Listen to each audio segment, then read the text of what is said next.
Welcome to Business Talk with Megan McNulty, the podcast that takes you behind the scenes of business success and reveals the strategies, insights, and stories that drive these professionals to thrive in the ever-evolving world of business. Whether you're an established entrepreneur, a seasoned business owner, or simply fascinated by the world of commerce, this podcast is your front row seat to learn from the best. Each episode, Megan will bring you engaging interviews with professionals from diverse industries who will share their triumphs, lessons learned, and the insights they've gained along the way.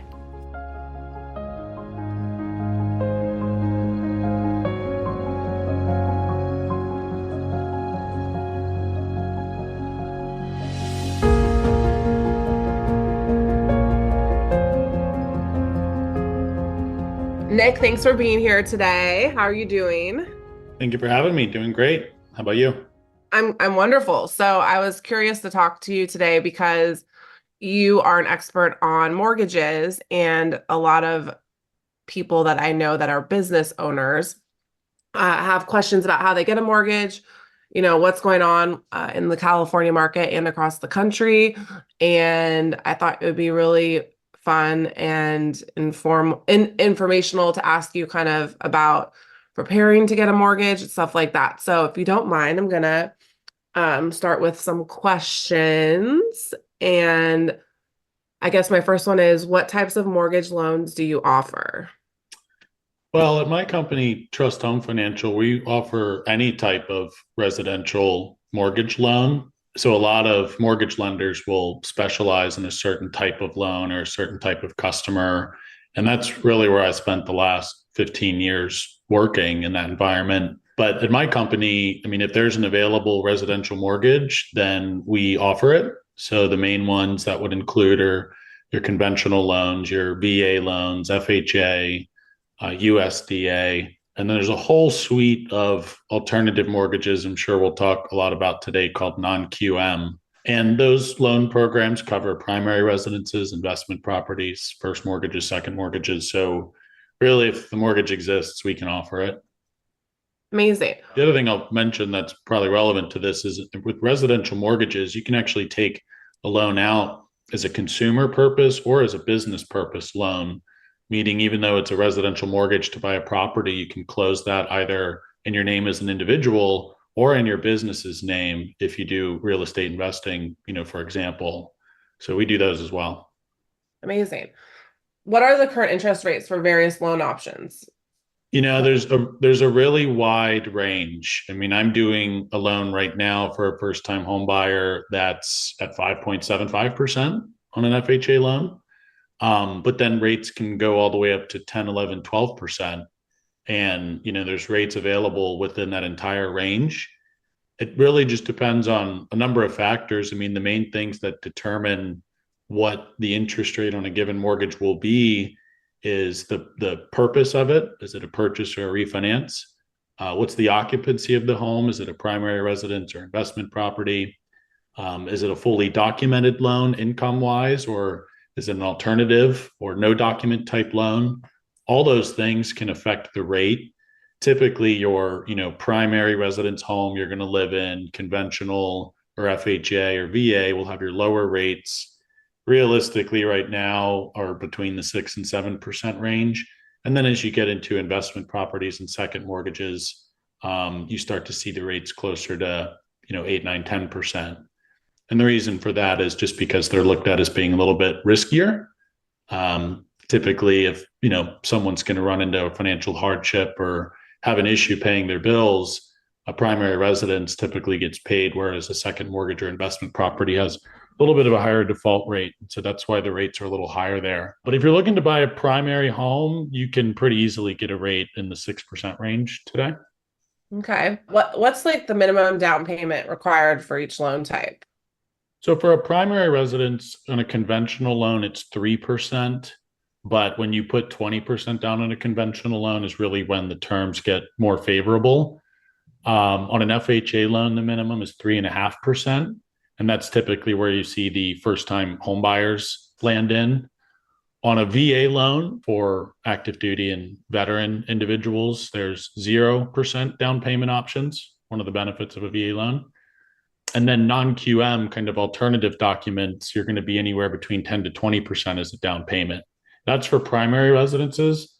When you start looking at investment properties and second homes, you're going to need a minimum of a 15% down payment, and a lot will require 25 to 30%. Okay, I see. Are there special programs or incentives available for first-time home buyers? I guess you kind of alluded to that. There are. I mean, the FHA is really the sweet spot. You can do a low 3.5% down payment. There are grants and down payment assistance that is provided to first time home buyers that is really more facilitated by the state, or issued or approved by the state than facilitated by the lender, I should say.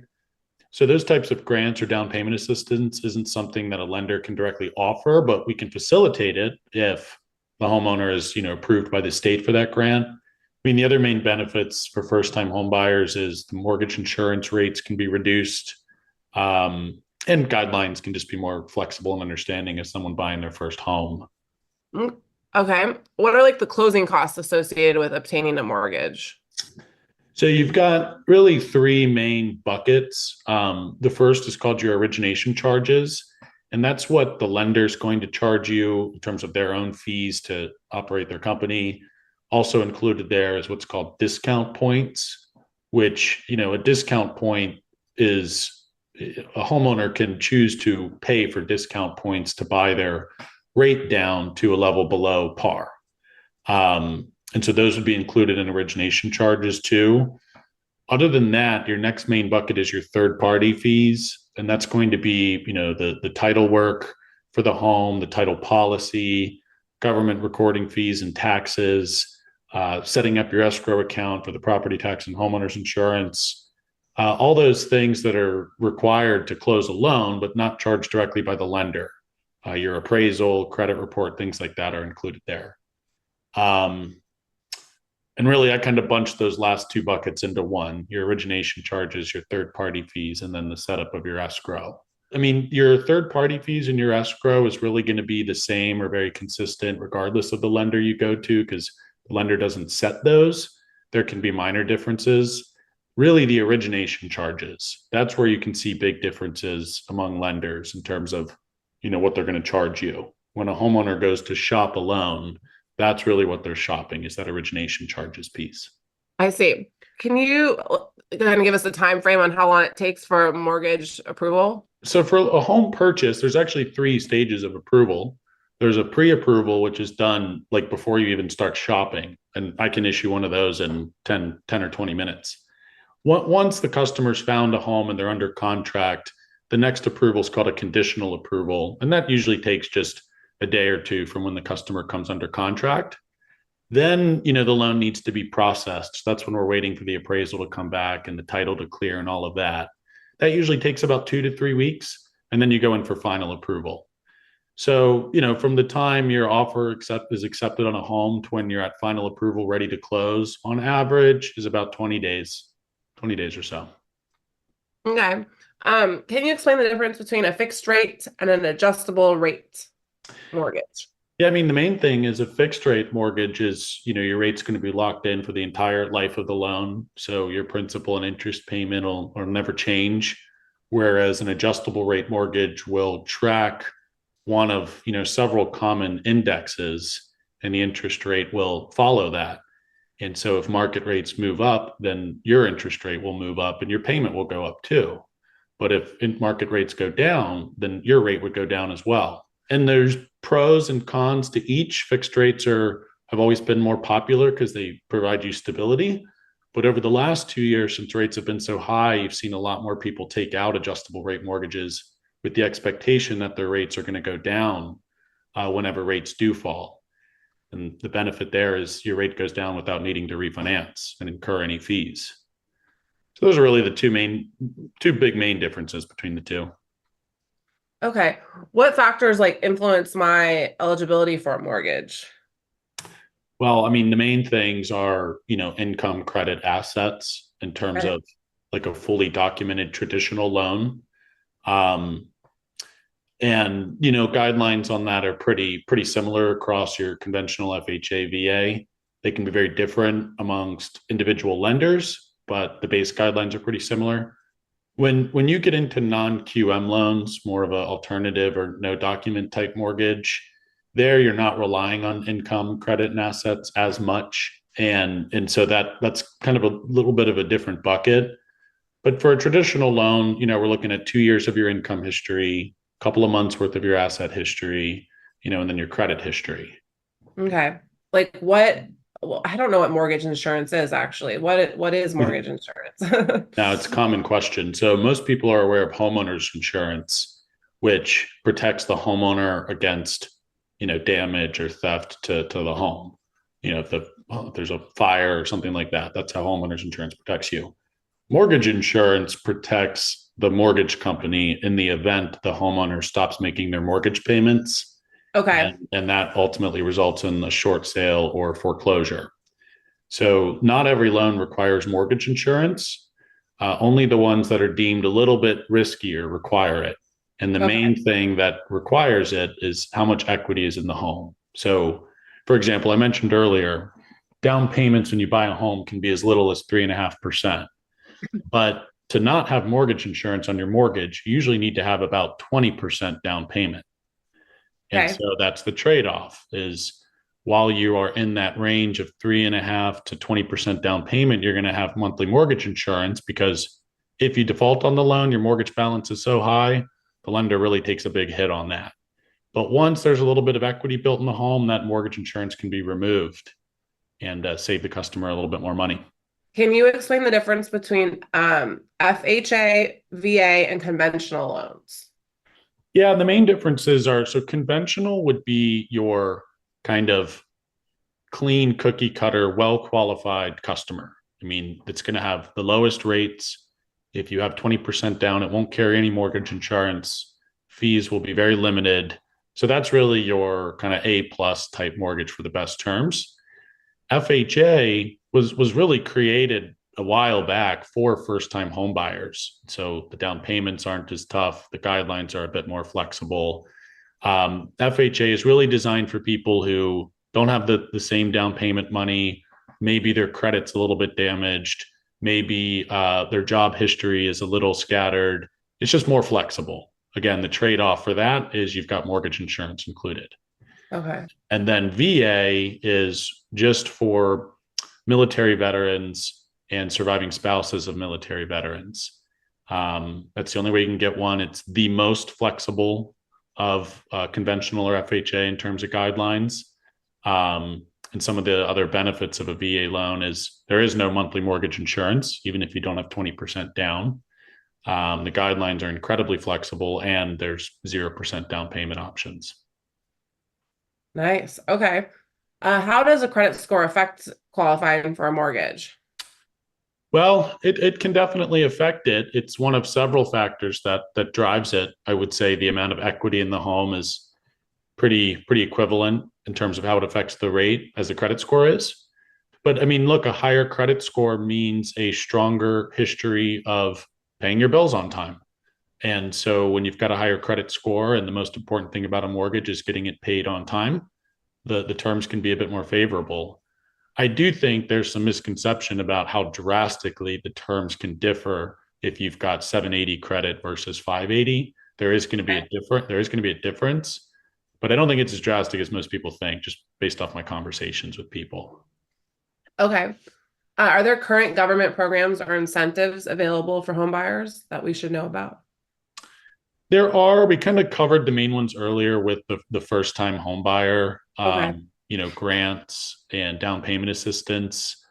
Those are really the big main ones. Outside of that, when you start getting into government assistance, really more of the programs are more about maintaining a mortgage, meaning if somebody already has a mortgage and they run into trouble with it, trouble making the payment, there's government programs that can help the customer get caught up and keep the home.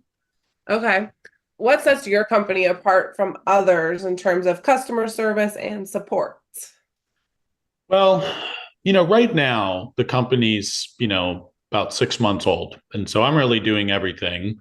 And that creates, I think, a good benefit and service to my customers because my experience allows me to meet the qualifications to own and run the company. but I'm also qualified to be the individual loan officer licensed in the state to handle the actual customer transaction. So I can really handle everything. And that creates a really low overhead, low cost run business. And, that gets passed on to my customers in the form of, low rate and low fees. On top of that, I don't limit the products that I offer. Some lenders only do VA loans. Some lenders only do second mortgages. Some only Mhm. do investment properties. I don't limit myself or my customers. If it's available, I can do it. So between just a really wide array of products and then a really low cost and low fee structure, it just, creates a solution for just about anyone who's looking for a residential loan. Amazing.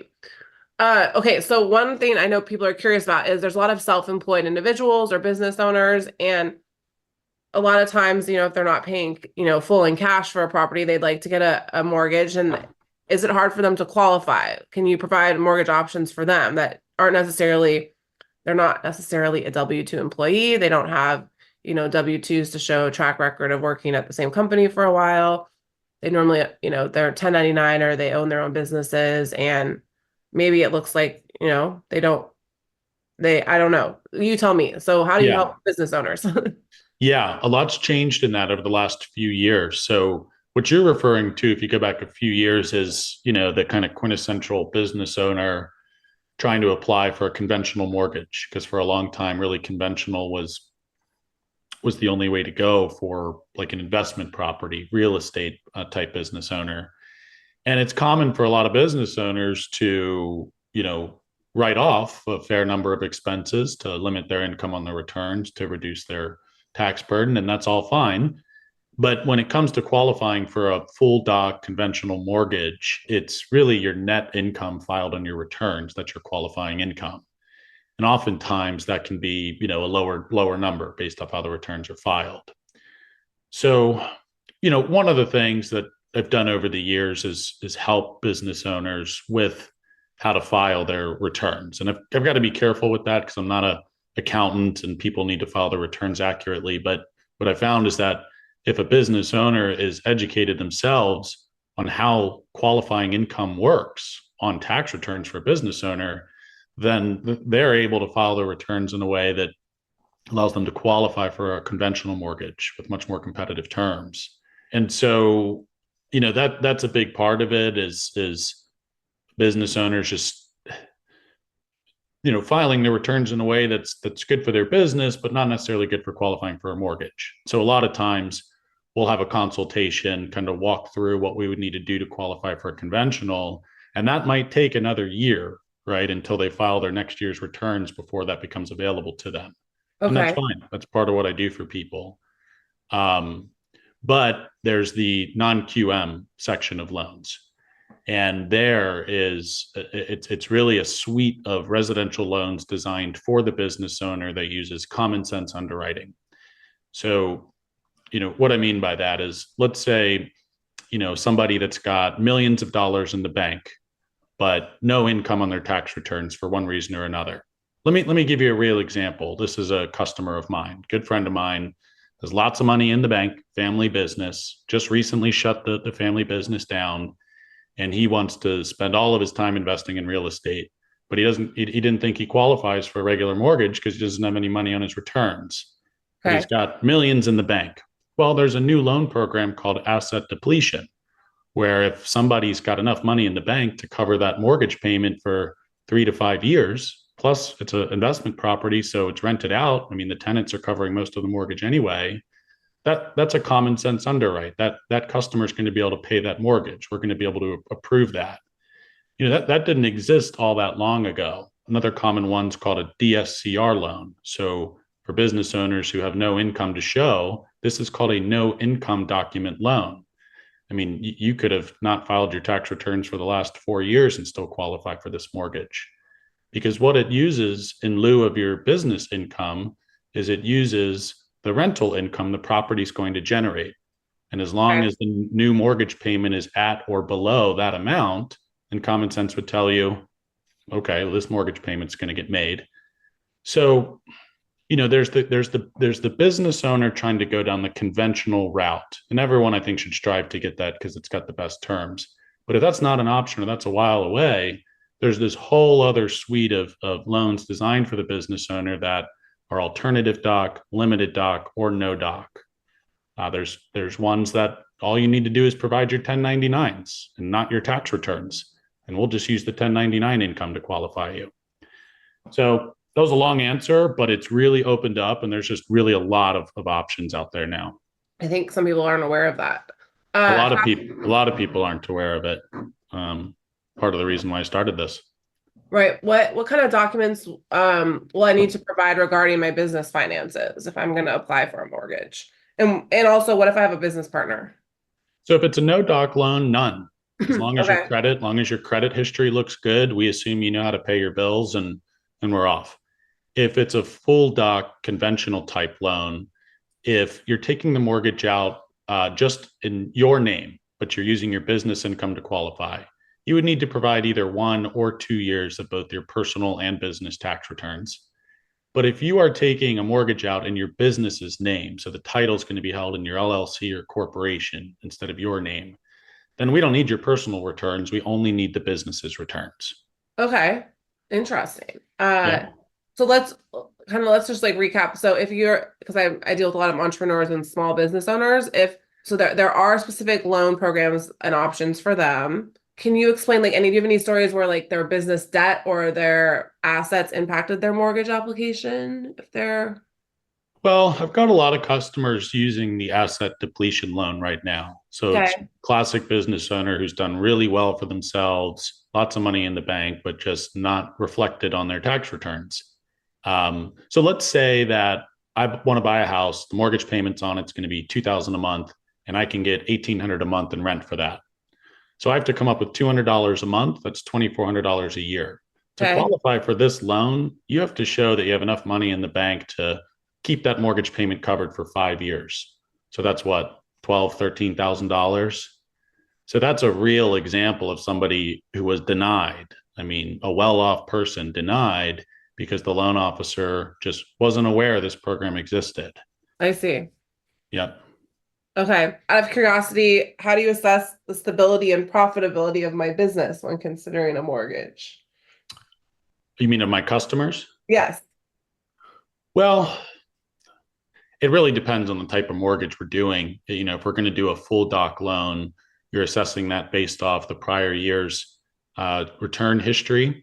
Okay. If large sums of the income from a prior year were due to like a one-off sale of a capital gain, like you made a few $100,000, but most of that came from the sale of one property, and you don't own any other properties. Like we have to take that into account because there's not a lot of certainty that form of income will continue.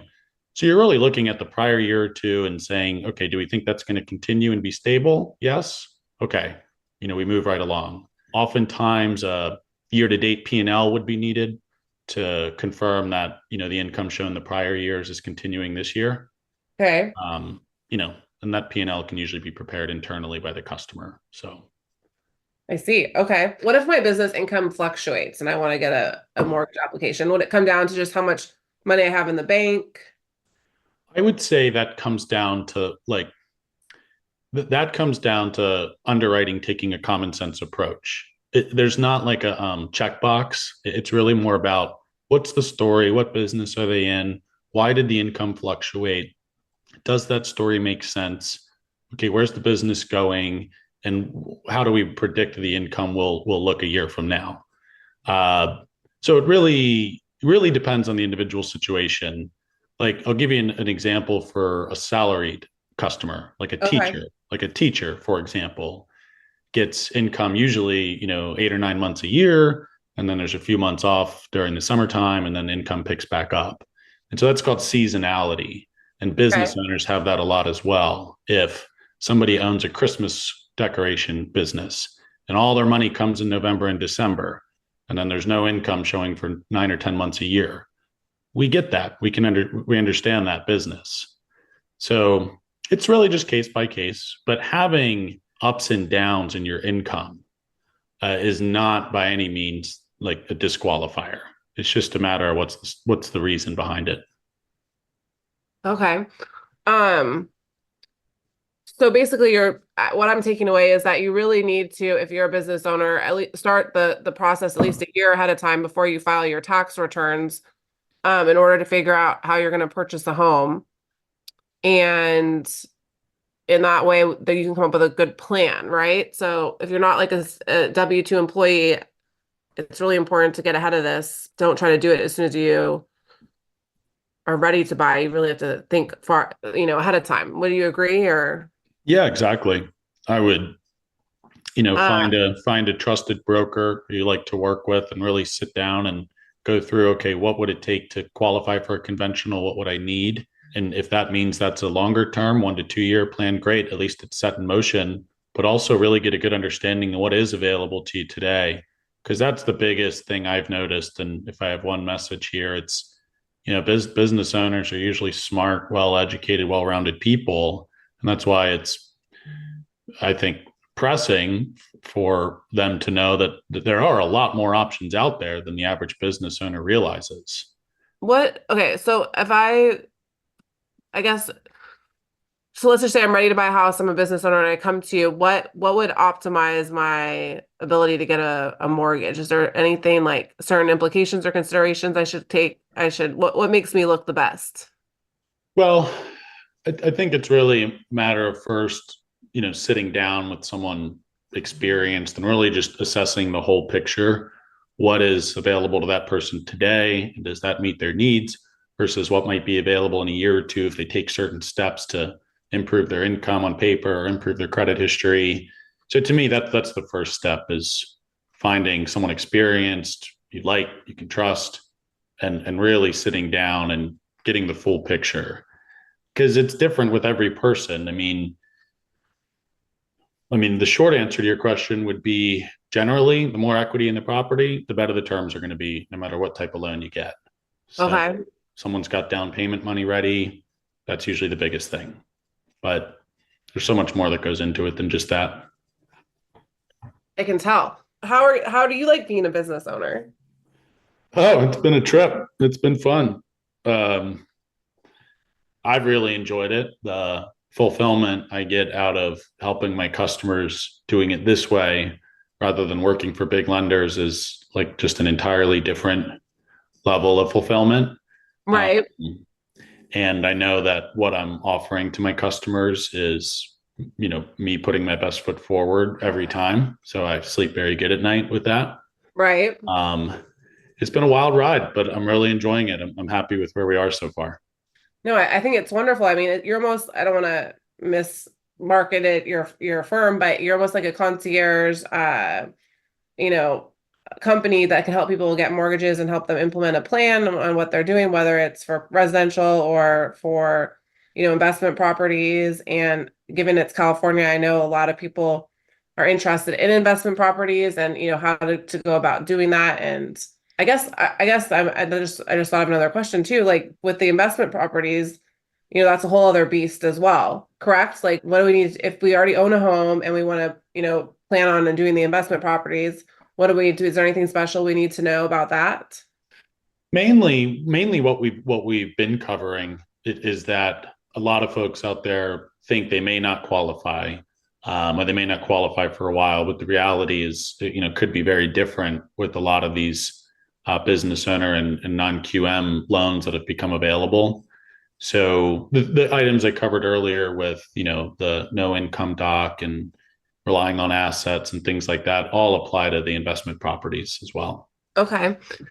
It's so interesting because so Nick, you cover all over the United States, correct? So you're open in certain, eventually you'll be open in more states, but you're not just, you're pretty much in multiple states across the US. And do you see any trends with different states, or is there anything we should know about different states? I'm actually located in California, but I know you have customers all over. Well, I mean, you kind of follow the news, right? So the states where a lot of the mortgage activity is happening right now is Florida, the Carolinas, Texas, California, of course, Arizona. The kind of Montana, Wyoming area up there is getting a big push as well. Wow. Yeah. So I set my business up. I mean, I was initially licensed in about 8 states, and those states were just the places where I knew people. I had former employees there, I had networks there, people I could start to educate. And then it's grown from there, as word is spread. So investment properties, I can do about 40 different states. And then there's about a dozen states I'm licensed to do anything and everything. And that's growing by the month. Amazing. I find this super interesting. And I think my biggest takeaway is that if you're a business owner, you need to prepare, ahead of time before you file your taxes and have someone like you look over everything to make sure you have a good plan in place and you're doing the right thing when it comes to your financial plan and your tax strategy. And then I think, it's the American dream to own a home. So, Yeah, I would say this. I mean, there's the mortgage industry is a beast. I mean, there's so many different programs. Everyone's got different guidelines. It's one of those things that not only can guidelines differ among lenders, meaning if you're a business